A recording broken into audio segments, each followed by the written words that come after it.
नमस्कार दोस्तों, हर हर महादेव, जय माँ भारती। आज मैं आपके सामने एक ऐसा टॉपिक लाई हूँ जो सबके लिए बहुत ही कॉमन है। टॉपिक का नाम है फैमिली। फैमिली मतलब हर किसी का अपना एक स्वर्ग। क्योंकि जब हमारे पास एक फैमिली होती है ना, तो हम उसकी बिल्कुल भी कदर नहीं करते हैं। मेरा भी अनुभव है, सभी का अनुभव होता है। और फैमिली क्या होती है, हर बच्चे का एक स्वर्ग होता है। अब आपको ये बात बहुत ही अजीब सी लग रही होगी कि मैं ऐसे कैसे कह दे रही हूँ। स्वर्ग इसलिए होता है कि हम जब कुछ टाइम कभी घर से बाहर रहते हैं, यात्रा में जाते हैं, या कोई कोई भी कारणवश हम 8-10 दिन, 10-15 दिन या बाहर रहते हैं, तो हमें पता चलता है कि घर क्या होता है। घर पता है स्वर्ग क्यों होता है। सबसे पहले घर के अंदर हमारी अपनी पूरी आज़ादी होती है। कहीं भी घूमो, कहीं भी उठो, कभी कहीं भी सो, कहीं भी कुछ करो। फ्रिज से बोतल निकालो, बाहर रख दो, तौलिया निकालो, कहीं फेंक दो, चप्पल कहीं रख दो। कुछ भी खाने का मन है, हर हमारी ज़रूरत मतलब आराम से बिल्कुल ऐसे पूरी होती है जैसे कि हम एक 5 स्टार होटल में हैं। तो मैं मतलब मुझे जिस दिन इस चीज़ का एहसास हुआ कि घर क्या होता है, घर और फैमिली क्या होती है, तो उस दिन मुझे बहुत बहुत बहुत ज़्यादा खुशी भी हुई और मुझे थोड़ा सा दुख भी हुआ कि मतलब मैं इस चीज़ को इतना सीरियसली पहले नहीं लेती थी। बट जब मुझे एकदम से एहसास हुआ कि हाँ, वास्तव में घर और परिवार जो है, ये दो बहुत ही एक बच्चे का स्वर्ग होते हैं। तो दोस्तों, अभी मैं आपको बताना चाहूँगी, देखो हम हमारे जीवन में परिवार में क्या होता है, हम ज़िंदगी कहाँ से शुरू होती है कि माँ बाप होते हैं, बच्चे होते हैं, भाई बहन होते हैं, फिर उसके बाद दोस्त बनते हैं, फिर मैरिज होती है, फिर बच्चे होते हैं। तो ये एक सर्किल चलते ही रहता है। तो मेरा ये मानना है कि परिवार, जैसे हम कई लोग आज के ज़माने में बहुत देखते हैं कि बहुत ज़्यादा लोग चैरिटी कर रहे हैं, लोगों की डोनेशन कर रहे हैं, ब्लड डोनेट कर रहे हैं, या अलग अलग डिफरेंट टाइप से बहुत चैरिटी करते हैं। मैं देखती हूँ एनिमल के लिए करते हैं, प्रकृति के लिए करते हैं, और बुढ़े बात बहुत तरीके की। तो पर सेम टाइम में ये भी देखती हूँ कि बहुत सारे लोग जो इतने बड़े बड़े काम करते हैं, कहीं पर वो अपनी फैमिली के लिए लैग करते हैं।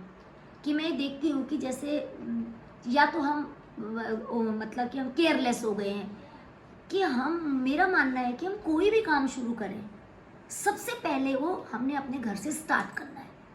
कि घर में क्या होता है कि हम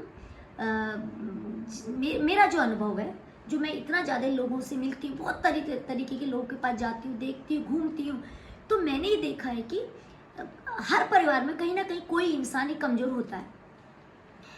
तो मेरा मानने का मतलब है कि हमने ये देखना है कि परिवार में यार कौन है ऐसा जो जो कमज़ोर है। कोई भाई है, कोई माँ बाप है, कोई बुढ़े हैं, या कोई हमारा सर्वेंट है। कई बार ऐसा होता है कि फैमिली में कुछ लोग लंबे समय तक काम करते हैं, वो भी हमारी फैमिली होते हैं। तो हमने ये देखना है कि कौन सा पोर्शन ऐसा है हमारे जीवन का, कौन सा रिश्ता ऐसा है जो अकेला पड़ गया है। तो क्योंकि हम फैमिली है ना, हम पूरी दुनिया में जाके तो घर घर में जाके तो नहीं ढूंढ सकते हैं कि किसके घर में कौन अकेला पड़ गया है, या कोई हैंडीकैप्ड होता है, या कोई पुअर होता है, या कोई किसी कारणवश आदमी डिप्रेशन में होता है। तो मेरे लिए एक इतना बड़ा टॉपिक है कि हम हमेशा एक लापरवाही करते हैं कि हम उस पोर्शन को, अपने उस पोर्शन को, क्योंकि हमारी फैमिली, हमारे भाई बहन, हमारे माँ बाप, हम सब एक बॉडी हैं, तो हम उस टुकड़े को अनदेखा करते हैं। हम अपने उस पार्ट को, अपने उस भाई बहन को, या अपने जो भी रिलेटिव्स हैं, या जो भी हमारे माँ बाप हैं, या एनीबडी, यहाँ तक कि अगर हमारे घर में कोई जानवर भी है, तो हम उसको एक टाइम बाद क्या होता है, अनदेखा करने लग जाते हैं कि वो अरे बेकार हो गया, बीमार पड़ गया।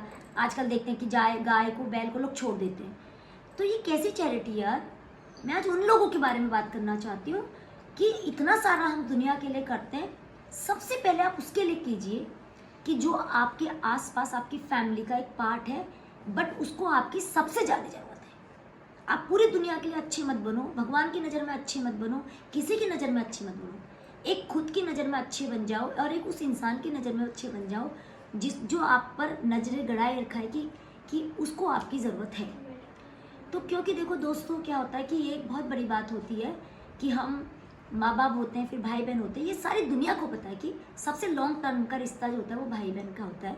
कि मेरा अनुभव है कि मेरी एक नानी थी, 97 में उनकी डेथ हुई, तो उनके साथ 94 ईयर के उनके भाई साथ में रहती थी, मतलब वो अलग अगल बगल में रहती थी। तो उनको देख के मुझे इतनी खुशी होती थी कि मैं कहती कि देखो क्या ये भाई बहन मतलब कितने प्यारे हैं और इस उम्र तक ये साथ में रहते हैं। और मैं उनका जो रूटीन देखती थी ना, वो एक दूसरे की इतनी केयर करते थे, एक दूसरे के साथ इतना बात चूट के खाते थे खाना। तो मैं चाहती हूँ कि ये प्यार हमारे रिश्तों में बना रहना चाहिए, कि घर में जो परिवार जो जिसको परिवार मिला है, समझो उसको एक स्वर्ग मिला है। तो हमने अपने घर की, अपने परिवार के मेंबर्स की मतलब बहुत केयर करनी है। हमने अपने घर में एक एक इंसान को देखना है कि कहीं कोई अकेला तो नहीं पड़ गया, कहीं कोई इकोनॉमिक वीक तो नहीं पड़ गया, कहीं कोई परेशान तो नहीं है, कहीं किसी की लाइफ में कोई टेंशन तो नहीं चल रही है। तो दोस्तों ये मेरे लिए एक बहुत बड़ा टॉपिक है कि जब हमें चीज़ें बहुत आसानी से मिलती हैं ना, तो हम उसकी कदर नहीं करते हैं।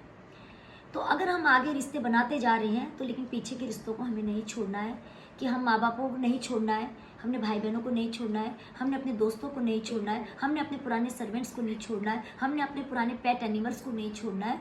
कि हम एक रिश्ते को इतना ज़्यादा इंपॉर्टेंस देते हैं, कोई भी ज़िंदगी का कोई एक रिश्ता ऐसा है, हम उसको इतनी इंपॉर्टेंस देते हैं कि उसकी इम्पॉर्टेंस के चक्कर में हम बाकी के जो हमारे पुराने रिश्ते हैं, जिनके साथ हमने लॉन्ग टर्म का रिश्ता निभाया, हमको धीरे धीरे अपनी ज़िंदगी में कम करते जाते हैं और उनको अवॉइड करते जाते हैं। तो दोस्तों मतलब मैं चाहती हूँ कि हम कितना आगे बढ़ें, कितने बड़े समाज से जुड़ें, देश दुनिया से जुड़ें, इंटरनेशनल लेवल पर हम जुड़ें। लेकिन सभी से मेरा आज एक रिक्वेस्ट है, मेरी सबसे प्रार्थना है कि अपनों को मनाओ, अपनों के पास जाओ, माफ़ी मांगो, माफ़ कर दो, झुक जाओ, सरल बन जाओ। यार अपने लोगों को अपने से कभी अलग मत करो। आप कितनी बड़ी दुनिया में जाओगे, लेकिन आपको आपकी लाइफ में आपको साथ देने वाले जब मुश्किल आती है, तो आप जब पीछे मुड़ के देखते हो ना, तो आपके अपने ही होते हैं, आपके अपने खून के रिश्ते होते हैं, आपकी अपनी परिवार होती है जो आपका लड़ के भी साथ देती है, जो आपकी गलती में भी आपका साथ देती है, जो गलत होने के बाद भी कहती नहीं ये मेरा है, मेरा भाई है, मेरे मम्मी पापा या मेरा दोस्त है या मेरी पत्नी या मेरा बच्चा है, ये मेरा है, आपको पता है। तो ये मेरे लिए दोस्तों एक बहुत बड़ा टॉपिक है कि अपनों को, अपने परिवार को, अपने घर को, घर क्या होता है, एक सबसे बड़ा मंदिर होता है, एक सबसे बड़ा स्वर्ग होता है, क्योंकि दुख और सुख में वो हमें अपनी ओट देता है। और हमारे परिवार वाले, हमारे फैमिली, हमारे भाई बहन, हमारे जो अपने लोग हैं, वो हमको हर दुख में, गुस्से में, चिढ़ के भी, मजबूरी में भी वो हमारा साथ देते हैं। तो मैं चाहती हूँ कि हम ऐसी परिवार को, ऐसे रिश्तों को कभी अवॉइड ना करें। हम कितने भी नए रिश्ते बनाएं, लेकिन हम अपने पुराने रिश्तों को हमेशा सबसे इम्पोर्टेंट माने और उनकी कद्र करें। और बोले, चुप मत हो, हमेशा बोलो। एक नहीं बोल रहा है तो दूसरा वाला पीछे से आवाज़ दो, और अगर एक ने आवाज़ दे दी तो डेफिनेटली बात बन जाएगी। तो दोस्तों ये मेरा आज एक टॉपिक परिवार, जिसको मैं भी बहुत मानती हूँ। हो सकता है मैंने भी कुछ गलतियाँ की हो, तो मैंने उन गलतियों से सीखा होगा। तो आज मैं इसी के साथ सभी लोगों से कहना चाहती हूँ कि परिवार एक बहुत प्यारी चीज़ होती है, और उसको बना के रखिए, रिश्तों को बना के रखिए, मना के रखिए। इसी के साथ साथ हर हर महादेव, जय माँ भारती। सभी को मेरा प्यार और प्रणाम, नमस्कार।